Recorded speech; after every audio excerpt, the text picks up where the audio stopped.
Nepal border से alert करने वाली रिपोर्ट आई है। नेपाल सीमा की सच्चाई टेंशन हाई करने वाली है। नेपाल बॉर्डर पर देश की सुरक्षा के लिए बड़ा खतरा। बॉर्डर के आसपास के इलाकों में जिस पैमाने पर तादाद बढ़ी है मुस्लिम आबादी की, तो वो कहीं घुसपैठ की कोई नया डिजाइन तो नहीं, नया फॉर्मेट तो नहीं। यूपी की डेमोग्राफी तेजी से बदल रही है।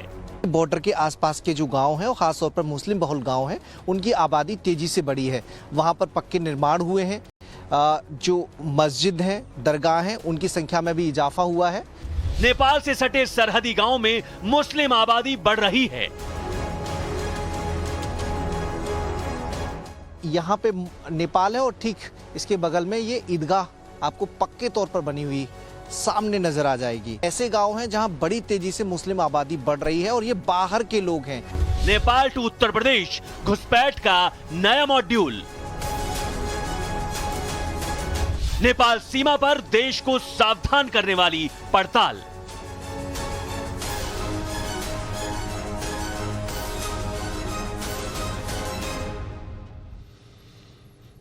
और अब आपको यूपी के लखीमपुर जिले से ग्राउंड रिपोर्ट दिखाते हैं। यह जिला नेपाल बॉर्डर से सटा है। संवाददाता मनीष यादव की लखीमपुर से भेजी गई इस एक्सक्लूसिव पड़ताल में क्या मिला वो हम आपको दिखाते हैं।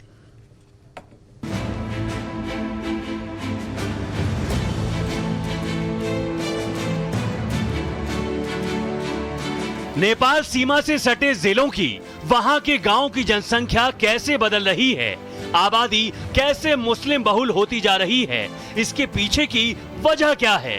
क्या नेपाल टू उत्तर प्रदेश ये घुसपैठ का कोई नया मॉड्यूल है? यही पता लगाने के लिए हमारे संवाददाता मनीष यादव नेपाल बॉर्डर से सटे लखीमपुर खीरी जिले में पहुंचे। चंदन चौकी के जिस इलाके में मैं इस वक्त मौजूद हूं, वहां पर चंद कदम की दूरी पर नेपाल जाया जा सकता है। सामने जो पेड़ों की बेल्ट नजर आ रही है वो नेपाल का हिस्सा है। जो इंटरनल रिपोर्ट यहां से भेजी गई है उसमें चिंता जताई गई है कि बॉर्डर के आसपास के जो गांव हैं और खासतौर पर मुस्लिम बहुल गांव हैं, उनकी आबादी तेजी से बढ़ी है। वहां पर पक्के निर्माण हुए हैं, जो मस्जिद हैं, दरगाह हैं, उनकी संख्या में भी इजाफा हुआ है। देखिए यहाँ पे नेपाल है और ठीक इसके बगल में ये ईदगाह आपको पक्के तौर पर बनी हुई सामने नजर आ जाएगी। दुधवा जंगलों का ये इलाका यूपी के लखीमपुर जिले को नेपाल से अलग करता है। सुनसान और बियाबान जंगलों में अब ऐसी एक्टिविटी चल रही है जिससे सुरक्षा एजेंसियों के कान खड़े हो गए हैं। दरअसल बॉर्डर से सटे आदिवासी बहुल इलाकों में बाहर से आए मुस्लिम लोग तेजी से बसते जा रहे हैं। जो वन विभाग की जमीन है उस पर ये गांव बसाए गए हैं। थारू जो लोग हैं उनके गांव में उन्हें पट्टे आवंटित किए गए हैं, लेकिन बाकी लोगों को जमीन आवंटित नहीं की जा सकती, क्योंकि जो जंगल की जमीन होती है उस पर पहला हक आदिवासियों का माना गया है और उन्हीं को ये जमीन आवंटित हो सकती है। लेकिन यहाँ पर बुद्धापुरवा, रामगढ़, कुछ ऐसे गांव हैं जहां बड़ी तेजी से मुस्लिम आबादी बढ़ रही है और ये बाहर के लोग हैं। रामगढ़ भी हम लोग होकर आए हैं, बुद्धापुरवा होकर आए हैं। वहां पर लोगों ने बताया कि उनके फोर फादर वहां से आए थे। कोई लखीमपुर खीरी का रहने वाला है, कोई बरेली का रहने वाला है, किसी को पता नहीं कि वो कहाँ से आया है। आप कहाँ से आए थे? हम तो जिला बरेली से। अच्छा, बरेली से आए हैं, यहाँ पे लखीमपुर में रह रहे हैं जी। जमीनों का पट्टा हुआ है आपके नाम, कैसे आप लोग रह रहे हैं? ये खाली खाने कमाई लीजिए, पट्टे उट्टे कोई पक्के वाले तो है नहीं। अच्छा, लेकिन आप लोगों का वोट बन चुका है यहाँ पे? वोट बढ़ गया है। तो वोट जिला प्रशासन ने कोई आपत्ति नहीं कही कि वोट डालते हैं सब, प्रधानी के चुनाव में, विधायक के चुनाव में? सब में वोट डालते हैं। पट्टा तो किसी को नहीं मिला है। अच्छा, सारे लोग ऐसे ही रह रहे हैं? सब ऐसे रह रहे हैं। तो जिस जमीन पर आदिवासियों का हक है वहां बिना पट्टे के पक्के घर बन गए हैं, वोटर और आधार कार्ड बन चुके हैं। यहां हर 5 साल में बड़ी संख्या में नए वोटर तैयार हो जा रहे हैं। ये सब सरहदी इलाके में हो रहा है।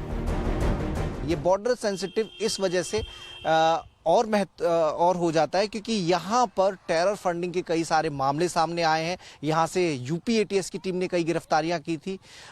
इसके अलावा जो नकली नोटों का कारोबार है वो भी नेपाल के रास्ते इंडिया में होता रहा है। उसके लिए इस बॉर्डर का इस्तेमाल किया जाता रहा है।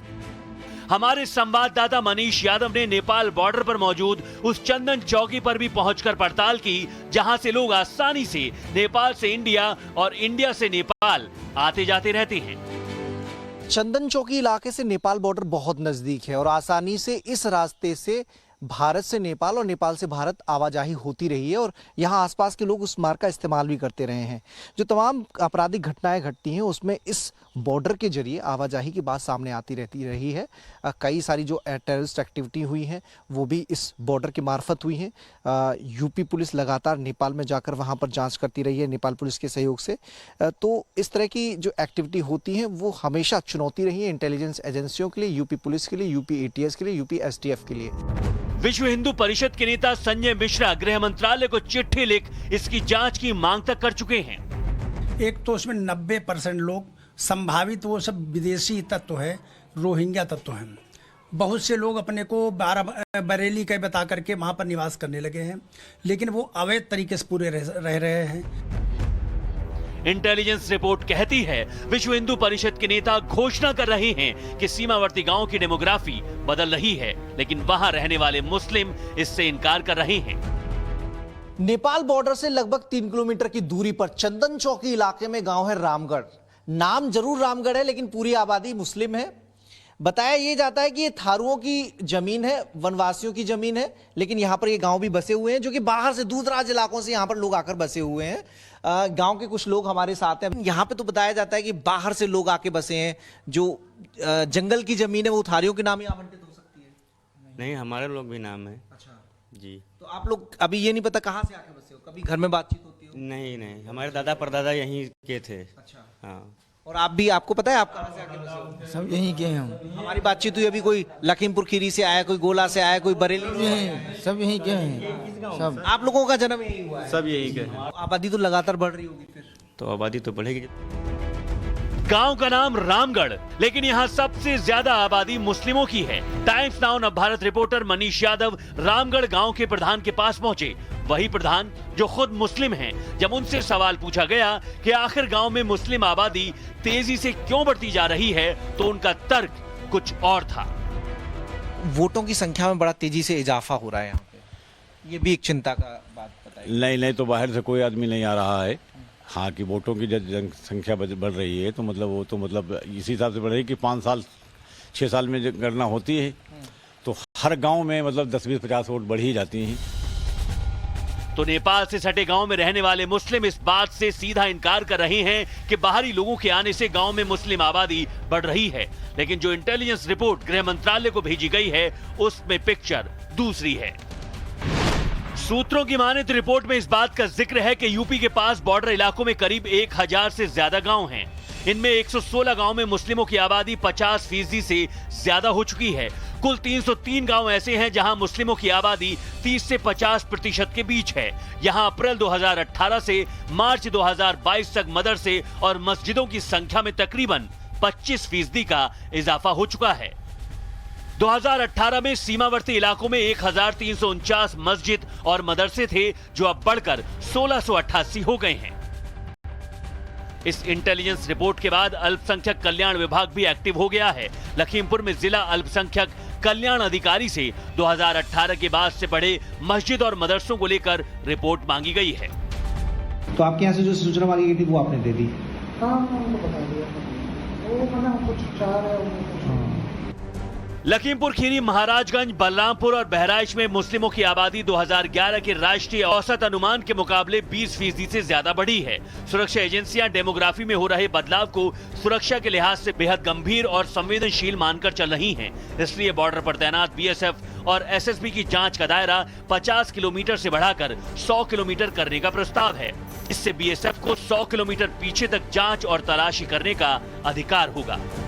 राज्य पुलिस, राज्य की जो एजेंसीज हैं जैसे ATS हैं, STF है, महिला एंड बाल सुरक्षा संगठन है, साथ ही साथ केंद्रीय एजेंसियों के साथ मिलकर हम लोग वहाँ सजगता से कार्रवाई कर रहे हैं। जाहिर है खतरा बड़ा है। यूपी पुलिस के सामने सबसे बड़ी चुनौती ये पता लगाना है कि जो लोग पंचायत के रिकॉर्ड में नए दर्ज हुए हैं उनके कितने वैध हैं और कितने अवैध हैं। मनीष यादव, लखीमपुर खीरी, टाइम्स नाउ नव भारत।